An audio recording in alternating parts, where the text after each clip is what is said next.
কাজ করলেন আপনি, মানে একটা ভেজাল লাগাই দিলেন না? কি ভেজাল করলাম? তো মানে আমি একটা প্ল্যানিং এ ছিলাম, একটা প্রসেসে আছিলাম, ফট করে একটা প্যাচ লাগাই দিলেন আপনি। কি প্যাচ লাগেছে তো বলবেন তো? আপনি ওর কোচিং কি লাগে? আমি আপনার খালতো ভাই না? বারে আপনি কি আমার খালাতো ভাই? আসলে আমি কি আপনার খালাতো বোন? তা তো না। তাহলে আপনি কেন বলছেন? আরে আপনিও তো এর মধ্যে বাঁচাইতেছেন। কইছি একটা প্ল্যানিং ছিল, একটু আগাইতেছিলাম, দেখছি মাঝখানে প্যাচ লাগাই দিলেন, এটা কোনো কথা? শুনেন, আমার এত প্যাচ টেচ ভালো লাগে না। আমার যা মনে হয়েছে আমি তাই বলছি। আমি তো বাঁচাইতেছি না, বাঁচাইতেছি তো ওর ভিতরে সব প্যাচ, আমি হলাম ফ্রেশ। আপনি জানেন, আমি তো জানি না। এমন ভেজাল লাগাইছেন, তো মানে আমার নতুন এলাকা না, তো নতুন আইছে, কোনো বন্ধু বান্ধব নাই, একলা ভাই যদি মারে ভয় পান? ভয়ের কিছু, আমি তো মারতে পারি কিন্তু মারুম না তো। মারুম নেই কারণে মারলে মারা যাবো, আমি জীবনে মারতে পারি একটা মানুষ মরে যাবো গা, এই লাগে ভয় কারো মানি না, মারলে মরে যাবো, এই কারণে অসুবিধা নেই।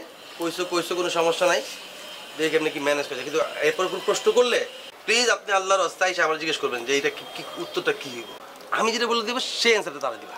মানে কি আমি কি আপনার পিছে পিছে ঘুরবো যে আপনি আমাকে কি কোশ্চেন করছে আমি আপনাকে বলবো, তারপর আপনি আমাকে অ্যান্সার দিবেন, তারপর আমি ওকে বলবো, মানে এরকম?